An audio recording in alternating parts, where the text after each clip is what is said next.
எல்லாருக்கும் ஹாய். நான் அந்த ஒரு பொண்ணு. இந்த தேங்காய் தண்ணியில என்ன அப்படி ஒரு பிரச்சனைன்னு எனக்கு தெரியல. நானும் சின்ன வயசுலேருந்து பார்த்துட்டு இருக்கேன். எங்க அம்மா ஒரு டைம் கூட அது குடிச்சதே கிடையாது. நான் இல்ல எங்க அக்கா யாராவது ஒருத்தவங்கள்ட்ட குடுத்துருவாங்க.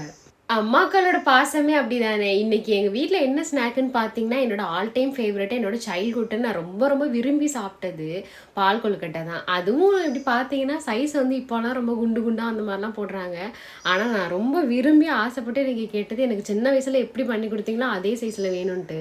இது ரெடி பண்றதுக்கு ரொம்ப ரொம்ப ஈஸியான ப்ராசஸ் தான் கூட. 3 பொருள் இருந்தா போதும். அரிசி மாவு, தேங்காய் பால், சுகர் இவ்வளோதான். உங்களுக்கு மாட்டுப்பால் வேணுனா அது கூட ஊத்திக்கலாம். எனக்கு சின்ன வயசுலேருந்து ரொம்ப கனெக்ட்டான ஒரு ஸ்நாக்குன்னு தான் சொல்லணும். ஏன் அப்டின்னா, நம்ம வீட்ல எந்த காசும் இல்ல, எந்த ஸ்நாக்ஸுமே இல்ல அப்டின்னா, ரொம்ப ஈஸியா பண்ணிடலாம். ஏன்னா இந்த 3 பொருளுமே வீட்ல இருக்கிறது தான்.